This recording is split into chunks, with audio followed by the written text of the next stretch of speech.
이 부분을 하나 좀 떠들고 싶은 게 뭐냐면, 얘기를 하고 싶은 게 뭐냐면, 왜 PD의 역할이라는 게 되게 중요하잖아요. 그러니까 일단 지브리 스튜디오만 봐도 미야자키하고 거기 스즈키 도시오. 스키 도시요.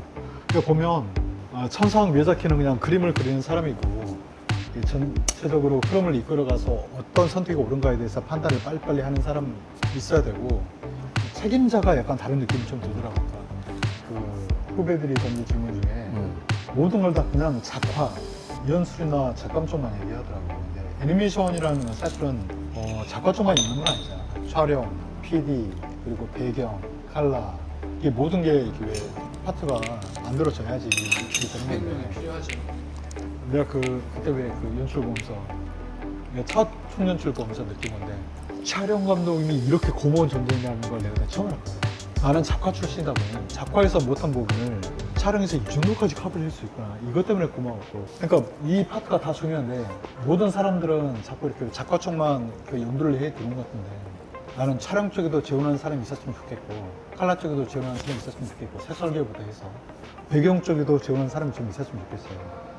그게 지금 저기 이 감독 얘기에서도 드러나는 게 그 촬영이나 뭐 색지정이나 이런 거에 대한 인식이 작품을 처음 접할 때 그림으로 먼저 접하지, 거기에 대한 인식은 나중에 생겨.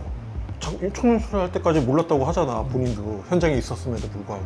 근데 일반인들은 더하지. 그렇지. 그러니까 학생들은 당연히 그림만 보고 저 저는 그림 그림만 멋있어. 보고 있더라고. 그거 당연한 거라고 난 생각해. 이게 지금 현장에 와서 이거를 발견할 수밖에 없는 이유 중에 하나가 또 교육 과정이야. 예전에 이제 우리 때는 학원을 통해서 유입이 많이 됐었고, IMF 시대 전후로 해서도 그렇고, 지금 대학 과정도 마찬가지지 않을까? 일단은 자기 필름 만들어서 포포를 만들긴 하지만 작화 위주로 방향성을 갖다 제시를 하고, 물론 자기 촬영도 다 해. 하지만 그거만 전문적으로 세분화돼서 촬영 감독에 대한 커리큘럼이 있고 이러질 않다 보니까 더더군다나 작가 쪽으로 와서 자기 애니메이팅에 대한 열정으로 와서 작업에 임하는 친구들이 많아요. 그러다 보니까는 현장에 와가지고 이게 아니네, 이런 식의 선택들을 할 수밖에 없는 거라고 봐. 그러니까 그건 어쩔 수 없는 것 같고, 이걸 계기로 해서 이 감독이 얘기한 게 어느 정도 이제 채널에 나가서 몇 명이라도 이거를 좀 받아들여서 다른 방향성을 선택할 수 있으면은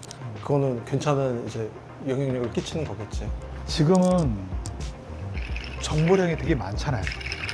그래서 기대감이 더 큰 게 아닐까 싶기도 해요. 네. 저도 예전에 그 선배님이 그 얘기를 했는데, 너 미치지 않고는 너처럼 못해 라고 얘기하더라고요. 네, 사실 잠을 못 잤거든요. 내가 안 좋은 이 레이아웃 한 컷을 보여주는 게 너무 창피한 거야. 나는 인정받고 싶거든. 적당해서 보내는 걸 내가 도저히 못 보내겠더라고.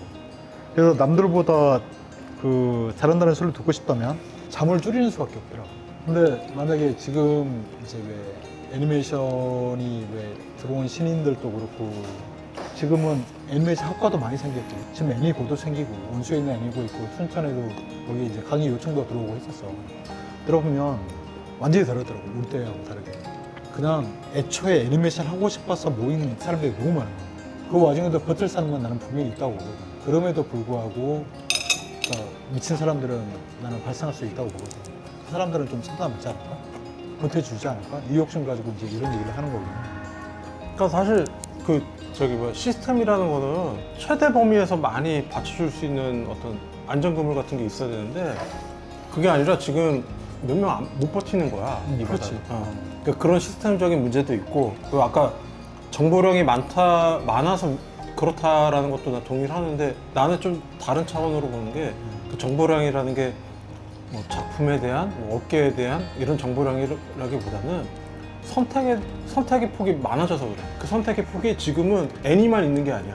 게임도 있고 웹툰도 있고 선택의 폭이 많은 거야. 그러니까 서브컬처 문화 생산을 하고 싶은 친구들이 갈 수 있는 필드가 되게 많아진 거야. 그러다 보니까는 2D 업체에 대해서 시스템이 그쪽에 비해서는 되게 열악하다 보니까는 이쪽을 선택을 안 하는 거라고 난 보거든. 좀 전에 거기 신 감독이 얘기해서 그림자 자기 개성 얘기하길래 갑자기 생각이 나서 질문 중에 하나 생각이 나가지고, 20대 후반 애니메이터라고 하고 회사를 이제 다닌 지 얼마 안 된 것 같아요.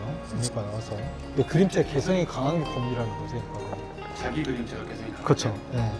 우리 업계 자체가 전반적으로 이 그림체든 저 그림체든 뭐 만화체든 사파체든 어떤 때는 일본 일이든 미국 일체든 그러니까 다양한 그림체를 다 소화를 해야 되는데 처음에 와서는 대부분 자기 개성으로 일을 하게 되잖아요. 근데 그게 고민이라는 거죠. 일하다 보니까 뭐 싫은 소리도 듣고 고생도 하게 되고 근데 이런 게 나중에 특징이 될 수 있을까 이런 그 질문을 던지긴 했어요. 그러니까 일본에서는 아까 초반에 신 감독도 얘기했지만 누가 봐도 이 장면은 누가 했는지 알겠다 이런 거기 애니메이터들이 있잖아요. 근데 한국에서는 그 저변이 안 걸려서 그게 좀 힘들긴 하다 이런 얘기도 했고 근데 그 20대 후반의 애니메이터라는 사람이 그 질문을 던졌더라고요.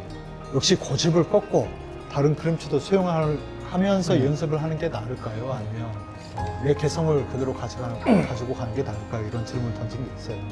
그래서 이거에 대한 답을 한 번쯤은 했으면 좋겠다라는 생각이 들어서 나는 거기에 대해서 명확해.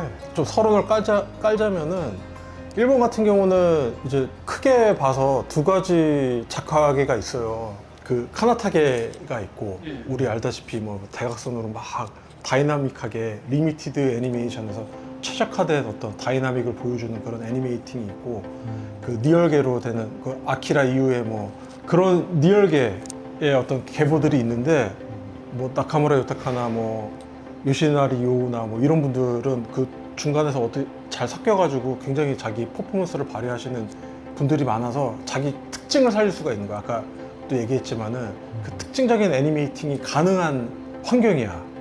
그걸 다 인정해주고. 근데 우리나라는 맞춰줘야 되는 그림이야. 그러다 보니까 자기 특징을 살리기보다는 이것도 잘해야 되고 저것도 잘해야 돼서 뭔가 계속 물타기가 되니까 다 비슷비슷한 어떤 틀에 갇혀져서 애니메이팅을 할 수밖에 없어요. 그래야지 리테이크가 안 나고 오케이가 되잖아. 그러다 보니까는 몇몇 친구들의 포트폴리오를 보면은 이 친구는 그 자기 개성 살리면은 살려줄 수 있는 어떤 방향성을 계속 꾸준히 제시해 주면 나중에 진짜 괜찮은 우리나라에서도 알만한 어떤 애니메이터가 되겠다 가능성도 많이 보거든.